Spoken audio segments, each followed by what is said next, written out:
Batay sa report na nakarating sa tanggapan ni Navy Flag Officer in Command Vice Admiral Alexander Pama, nakasabat na may 8,500 imported na bigas sa mga tropa ng Naval Forces Western Manila Command na ipupusit sana sa Sulu. Ayon sa opisyal na tagapagsalita ng Hubong Dagat ng Pilipinas, Lieutenant Colonel Omar Dozay, nasabat ng mga tropa ang mga kontrabando sa ng isang sasakyan dagat o motor launch na may 9 na tripulante sa may karagatan ng Candaya Point sa Sulu alas 8 ng gabi kamakalawa. Matapos ang maikling habulan sa gitna ng karagatan, nasikote rin ng mga otoridad ang ML Jana na nagtangkang tumakas sa mga humahabol na barko ng Philippine Navy, paliwanag ni Tonsay.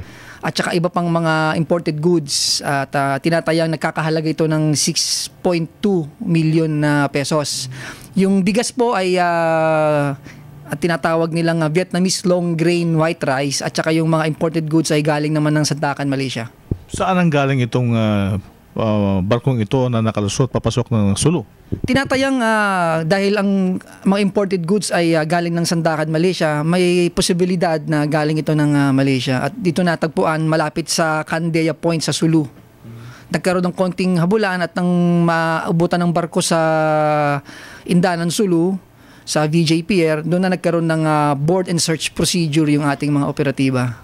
Ayos naman ang naisagawa yung board and search procedure sa katunayan at nasunod lahat yung proseso at nabigyan ng boarding certificate tsaka inspection and apprehension report yung tripulante. Anong ginawa ng mga tropa natin matapos na mahuli itong mga ito? Dinala sila sa Hulo-Sulu at tinurn over sa Bureau of Customs doon at tinatayang mahaharap sila sa possible violation ng Republic Act 1937, yung Tariff and Customs Code of the Philippines. Ang pahayag ni Lieutenant Colonel Omar Tonsay, ang opisyal ng tapagsalita ng Philippine Navy. Yan ang RS News, Bing Formento, naglilingkod sa pagbabalita.